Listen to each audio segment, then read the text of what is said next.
Hey guys, thanks for watching. I just wanted to do a quick, hopefully quick, overview of this project that I'm working on, in which I tap into the news API, um, which, if you want to see it, it is right here. Here's the home, newsapi.org, and you just sign up and then you get your API key. But I just wanted to sort of go through the code that I'm doing and how it's going so far. It's not completed, and I'm not really going to type anything out. I just wanted to sort of point out what I'm using and how I'm doing it and how I get the information from the API to the client side of things. All done in JavaScript. Basic vanilla JavaScript. I'm not using any frameworks. The only thing I'm using is some of my CSS. Let me move this over here, which I'm just using Materialize. I've been getting into that recently. I think it's a nice alternative to Bootstrap. It has a lot of similar attributes to it, to Bootstrap, which I love Bootstrap, but this is just a nice alternative, and that is, if you just Google Materialize, I spell that right, it's right here, materializecss.com, and it should be one of the first things. Get started, and you just take the CSS link and put it where you would normally put your CSS, and here's the JavaScript link. They use jQuery. And that's that, and then you put it in there. So that's the only thing I'm using in terms of pre-built stuff. Other than that, it's been completely just on my own. So anyway, so let's get into it. So here's my index.html page. I have it all in one folder. News app. Ignore that, SDS app. I have my favicon icon, and for some reason I have two. Here's my index, my styles, and here's my JS file. We'll get to that soon. So here, I just called it the newsroom. It doesn't matter. Although I thought that was nice. Like I said, I have my Materialize stuff, some jQuery stuff, which I don't think I need. I think I can actually delete that. But anyway, I have just standard nav bar with the newsroom as the brand logo. Here's something I'm trying to get to work now. I want, and it'll make sense when we look at the JavaScript file. I have radio buttons on the HTML page, and when a user clicks that, I'll show you. When a user clicks that, I want it to go to that particular source, and I could add a couple extra, but it's not doing that for some reason right now. So I have a form with the different radio buttons, and they all have IDs, and then the value would be, you'll see in a little bit, would be the part of the API query that I need. That's the value, so when they click on it, I reference it in the JavaScript file by the ID, and then the value is the one that goes into the API query that is dynamic, and I'll get to that when I get to the JavaScript file. And that's really it. Here's my div of where everything appears once it's generated through the API query. So here, I'll close the console.log, or console.log, the console. So basically, and I'm not done styling it. I put the border around it just because I was trying to get the divs to work out the way I wanted it. I wanted something very specific. I wanted it more like this. So this is close to what I want. The title is up here of what you're on. Of course, it doesn't work. But the title is here of what newspaper or what source you're on. and then you would scroll down. This is also for an app, for a phone app rather, tablet or whatever. So as we scroll down, you know, you get the different headlines and then a quick description, and then if you want to read more, you click the button, and then you're reading, of course, the New York Times, whatever article that is. I tried to get the images in there, but they were just too big. I felt they were just too large, and I didn't have time to resize them or whatever. I might add that in the future. So anyway, so I got 5, I think it's 5 or maybe 10, I forget. We'll take a look at the thing.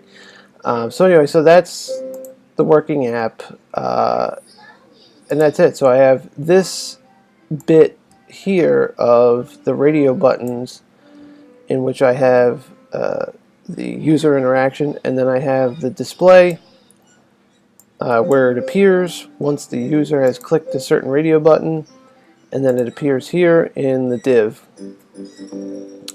called headlines. I ID'd it headlines to reference it in the JavaScript file. And then I have my just a real super basic footer, and when you sign up for the News API, they ask that you provide a link to their page. I guess you don't have to. I don't know if they come after you with like you know, sniper rifles or something, but anyway, I just did it. I just did it real small down at the bottom. I'll show you real here at the footer, so when you click it, it goes to the API source. No big deal. And then here's the link to my app.js file. My styles, like I said, I use Materialize, which I'm starting to really like. I just had watched a tutorial video and where he used it, and I thought that it was really nice, easy to use, easy to understand. They didn't have all the crazy stuff that Bootstrap does, but I felt like they didn't need it necessarily. I felt like they had the essentials of what you needed, because sometimes when you integrate Bootstrap into your project, Bootstrap like kind of takes over. And I love Bootstrap, and I've used it for a while now. It kind of takes over. And so anyway, so Materialize is a little bit quicker and nicer, and less invasive than Bootstrap can sometimes be, because Bootstrap kind of gets away from you if you're not careful. But anyway, this, okay.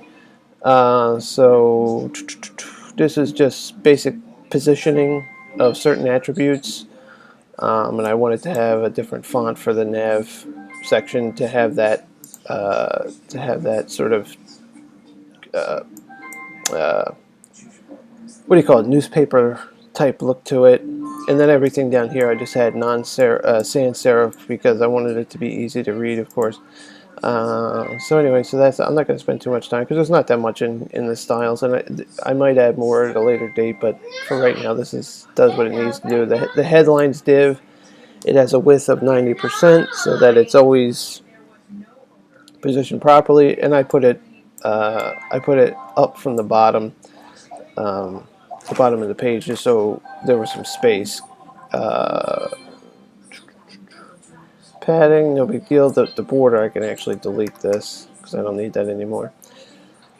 Alright, so let's get into the meat and potatoes of this before this video gets too long. So here is and I'll close this so you can see a little bit more of it. Here's the meat and potatoes of the project. The JavaScript, like I said, plain vanilla. I just typed this out myself.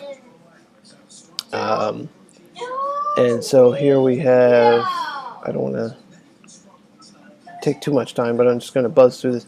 Basically, I'm using the fetch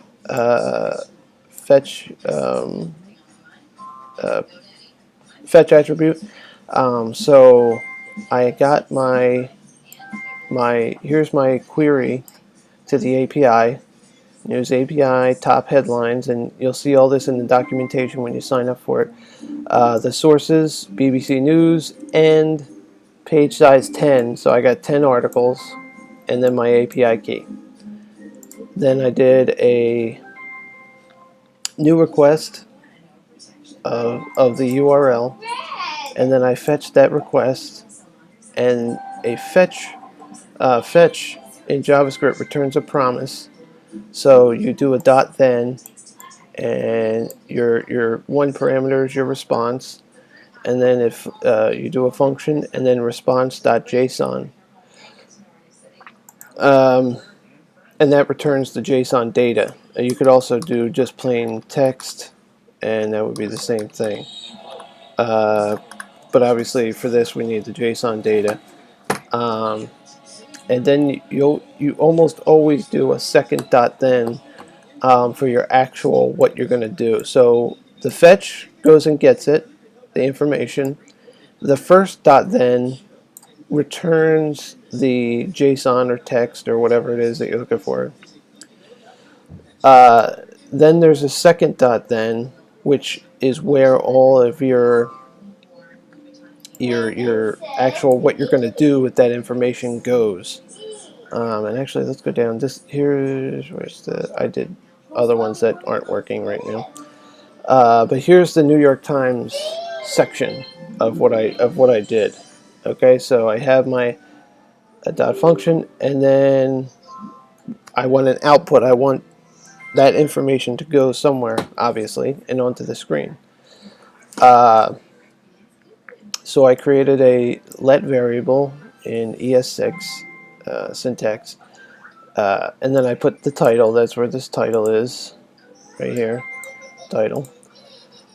Okay, and then I said, because I was working on the radio buttons, I said if document.byid, which is New York, which is the radio button, where are we? Here, ID New York. Okay.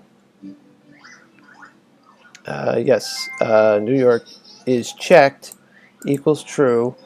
Then I do my output. So I do a for loop and check for where I check for the articles and information. And here's my second output variable. I'm appending onto that output. So it's going to be, so technically output equals this, and also output appends onto this h4 tag this. So to append something that's plus and equals to. That's what it would do to append. And I also have I can't remember what this is called right now. I'm having a brain eclipse here, but anyway, you use backticks, which is the button to the left of your 1 on your keyboard, and then instead of doing quotes and plus signs, you do a $sign and then curly braces, and then you do your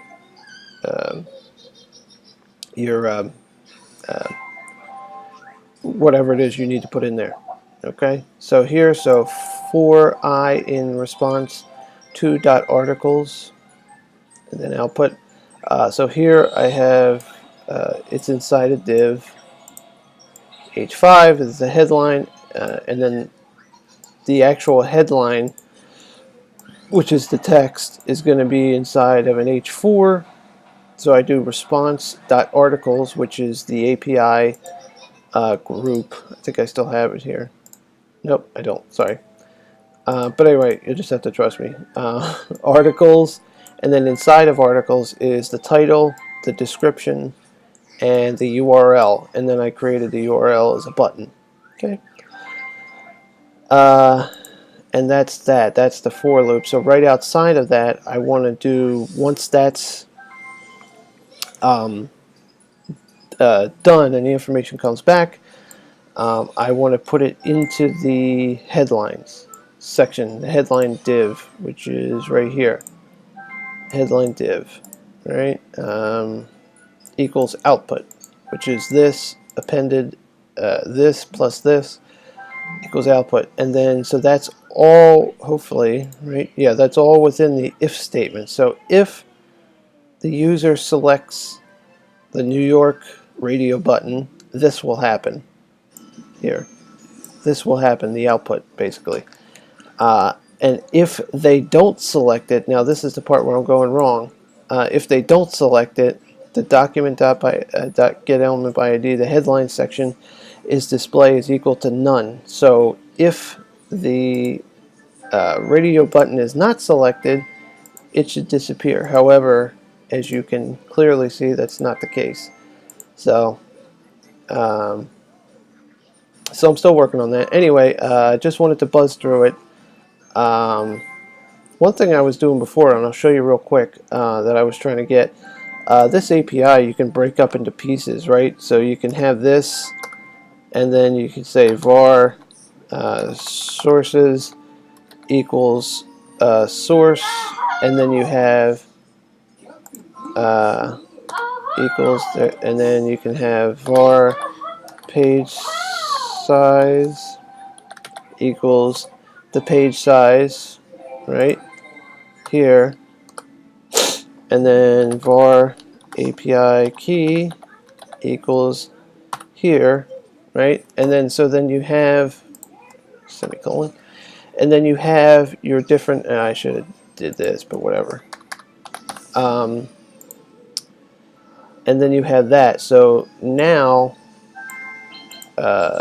this would be well, it would still be, sorry, it would still be results for New York, and then you would do plus, oops, plus, okay, I'll get this right, plus sources plus page size plus API key, right? And then when you fetch the, it takes all these things here, so that, you know, you can just change this to whatever, 5, doesn't matter, and then like that. All right. So anyway, I just wanted to, I'm not gonna go into actually demonstrating code and stuff like that. I just wanted to buzz through you know, what I was working on. All right, and I appreciate you watching, and any questions, comments, whatever, leave it below, please. And as soon as I have this uploaded to GitHub and the project is finished and everything, you know, believe me, you'll know about it. All right, thank you for watching.